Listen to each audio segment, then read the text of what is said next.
Welcome to Football with Cheese. In this video, it's going to be all about the Indianapolis Colts as we continue the AFC South recaps. If you have not subscribed, please do so now and hit the bell for notifications so you never miss a video. So last season, the Colts finished 8-9. The expectations were higher than that, let's just say. A lot of people expected Anthony Richardson to take the next step as the QB. Really talented kid. He was a 4th overall pick a few years ago. It did not work out that way. He's been hurt a lot. He was hurt most of his rookie year. Before he got hurt, he played pretty well, or at least you saw some signs. And if you don't know Anthony Richardson, he's like 6'5", 240, wide receiver athleticism, cannon arm. He has all the tools in the world to be the best quarterback of all time. He's not going to be. The problem is his decision-making, his accuracy, his mechanics all break down.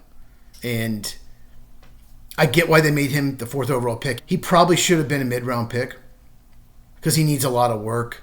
Probably should have sat for 2 years, gone to a situation where you have a veteran quarterback like the Rams and Matthew Stafford sat for a few years. That's the situation he needed to be in. And they played him, and it has not gone well. He even took himself out of the game, said he was tired. Joe Flacco came in. It was just a mess this year at the quarterback position. They have a top 10 roster, in my opinion, if you take the quarterback away. If you put one of the best 5 quarterbacks on this team, they're a contender. I truly believe that. The problem is they don't have the quarterback. They signed Daniel Jones. What's that going to do to compete?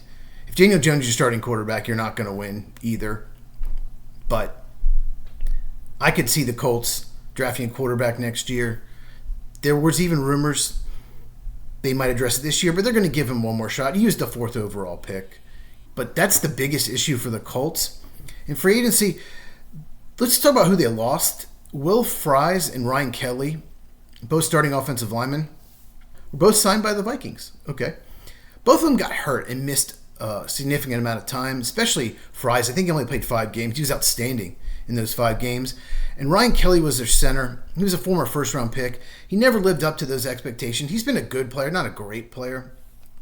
At this point in his career, coming off an injury-plagued season, I get why they'll let him go. They signed Charvarius Ward, corner from the 49ers, and Cam Bynum, safety from the Vikings.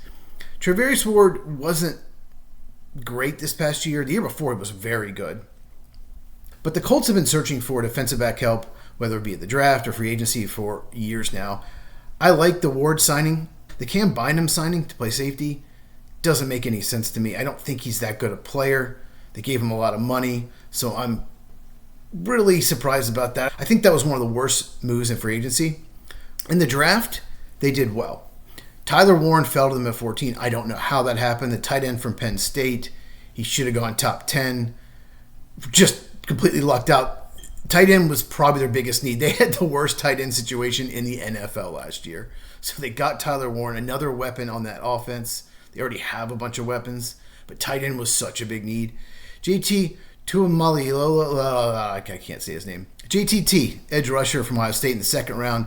Great power move, great effort guy. Better athlete than I thought, and they needed an edge rusher, so great 2nd round pick. And I'll mention this, they got DJ Giddens, running back in the 5th round from Kansas State. Absolute steal.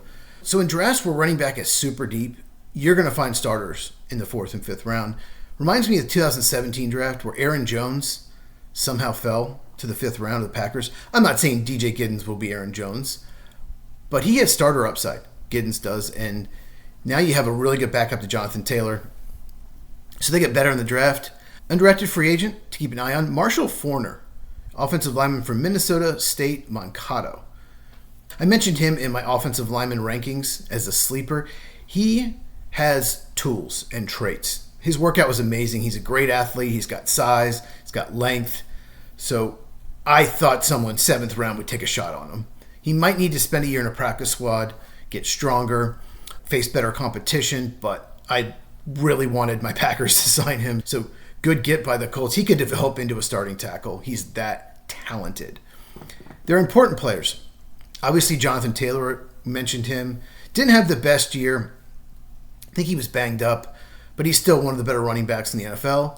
The left side of the offensive line is outstanding. Bernhard Raimann is a left tackle, Quentin Nelson, the left guard. Both of them had outstanding seasons. And they have a deep wide receiving core. Michael Pittman, Alec Pierce, Adonai Mitchell, and Josh Downs in the slot. That's a really good 1 through 4. On defense, DeForest Buckner, defensive tackle. He's been outstanding for years. And you got to mention Kenny Moore. He's still playing at a high level. He's their slot corner. So they have pieces. They have a good overall roster. But the quarterback situation is the questionable thing. And the secondary. They went after Ward and Bynum in free agency. The secondary, a lot of draft picks haven't worked out. So that's really been the issue, those two positions. If Richardson can finally develop into a good quarterback, if their secondary holds up, they're a playoff team for sure. And they'll compete with the Texans in the division. It's a lot of ifs, though.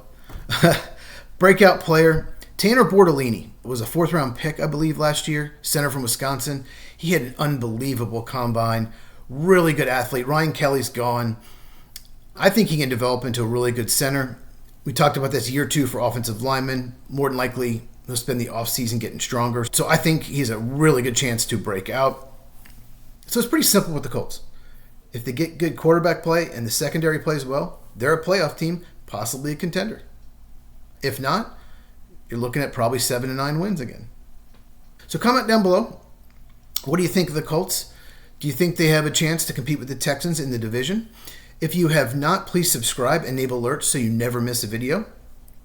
Please share this with anyone who loves football as we continue to grow the channel. If you enjoyed this, please give a like. It really helps out the channel. Check these out if you have not, and I will see you in the next video.